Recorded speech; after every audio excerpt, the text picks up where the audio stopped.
attention they do and all the extra media and people asking for tickets. So I guess has it been similar for experience for you? Yeah, yes, exactly the same, but it's a little pressure, but it's in a good way. It's not a bad pressure at all, especially that you representing all these people. You're not fighting only for your name now, because you're fighting for all these people are behind you. So it's a good pressure. It's not in a bad way at all. I like it. And how's preparation for this fight been? Because last time we saw you was that Baku card, and first professional loss. Did you have to change anything in preparation, or was it just a learning curve? Of course, if we go back to Baku, the preparation, like preparing for Baku fight was not the best. I was working every day, full-time job, and I didn't have time to train. So my training was part-time.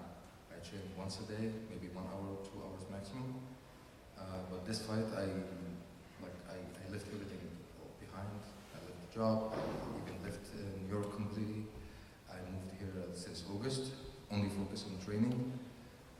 Training as I'm fighting the best fighter in the world. So to get myself in my place again.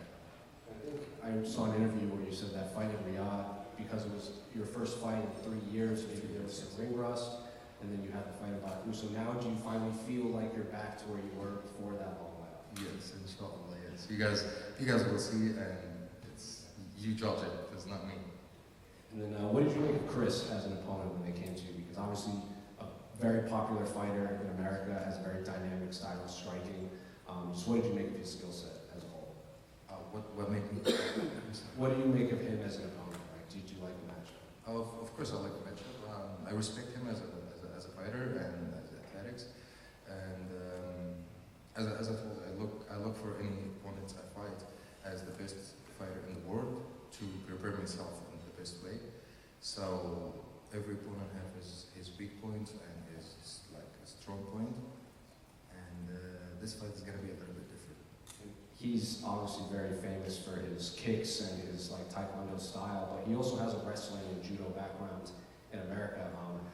We haven't really got to see that in an MMA fight, so I guess what are you expecting from him in there? Because I assume obviously you're going to want to close the distance and take him away from striking, so I guess what are you expecting from him? I expect exactly what he said, that some tricky movement, he's flexible, so I saw a bunch of fights he thrown like spinning kicks and stuff like that, so I don't think he had no chance to do this anymore, so yes. Hi, Hamdy, how are you? Alhamdulillah. How are you? Not bad, not bad. We were so happy with your first win, obviously, that happened, and unfortunately things didn't work out.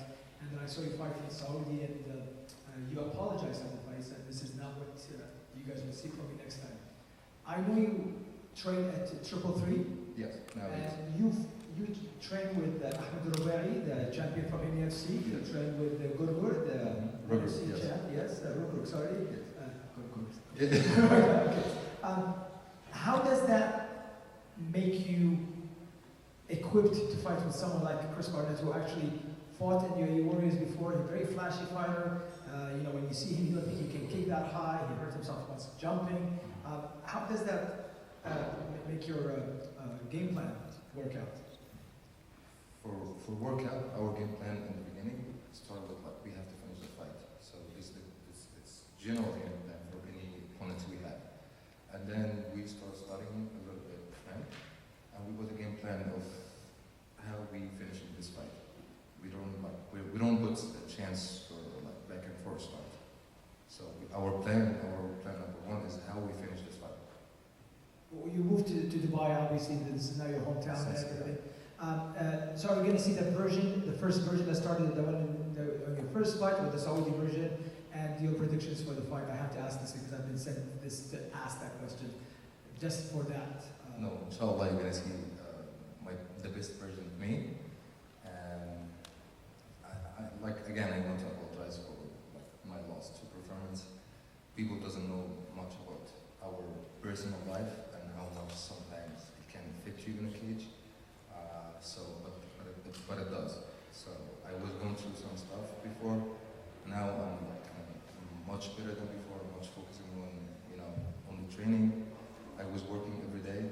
Now I just take the risk, leave my job, get ready to get back on my feet again, and go back to my old version of me.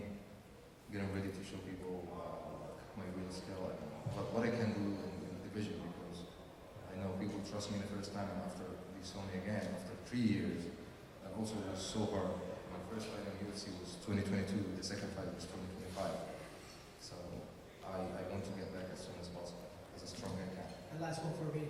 People forget that actually your first fight was a late night call. They told you it was you were not prepared to come into the UFC. So that being said, we wish you all luck. Yes, the first fight was like less than 12 days notice, and I accepted. It was my debut. So, and then what happened? I got suspended, and I'm here now. So let's forget about. Sorry, did you think it was too harsh? The 2 years? Did you think that was too harsh? It was 3 years. It was 3 years. It was, of course, it was too harsh. It's like it took too many things from me. The most thing it takes is the confidence that you was in the cage. I fight 6 times in 1 year, or maybe less than 1 year. So you moved from fighting almost every 1 or 2 months to not fighting at all. You can't be in the cage for this long. So I lost a lot of confidence. It was so bad for me. Even the time that I passed was really hard. So now let's talk about today, what we are here now. Hamdy, good afternoon. Thomas for RMC Sport France. Sorry, I'm old school. I'm being asked to put on the meta glasses. You mentioned Rog, with those sparring partners, Cyril Gane as well, obviously. Yes, sir. Did you see some qualities or some flaws, I guess some rooms for progress for Cyril Gane who's actually fighting the title fight?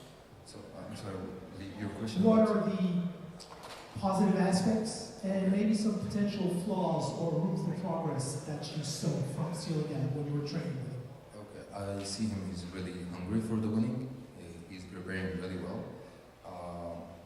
And all I can see from the way how he trained, the way how he get ready, and the way how he spar, he really wants to get that belt, and he really wants to get that win. And I feel like it's very good about this fight for him, and I feel it's going to go well for him because he seems like really ready for this fight.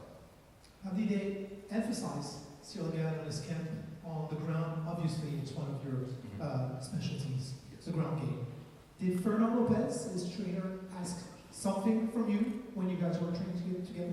It comes naturally. He didn't have to ask about it. It comes naturally because when I spar with Cyril Gane, I'm not going to stand on my feet all the time with him. So of course I have to go for a takedown, I have to shoot, and I have to go for try to switch the game to my game. And his defense and his reaction is the best. So that's all I can say is like he's ready. He's preparing for this. He knows what's going to happen in the fight, and he knows what exactly we're talking about. So he's ready for that. He's ready for takedowns. He's ready for ground game. He's ready for that. Hamdy, we must thank you for No preparing. problem. Thanks, Thank you. Egypt. Thank you. Thank you, sir. One last question, sir. Go ahead. Hi, Hamdy. Hi, Rodan. Stood over. Can you hear me okay? Yes. Okay. Hamdy, we met in earlier this month at the gym in Dubai. You told me then, as long as you stay injury-free, you're happy to keep fighting week on week. Obviously, there's a fight card in Qatar next month. Is that still the plan, or have Yes, you had sir. any more development if you're going to be on that 200%. card? 200%. If the UFC have room for me, they can book me from now. I'm down. I'm ready. Okay. Good I luck. can go straight from here to Qatar. Thank you so much.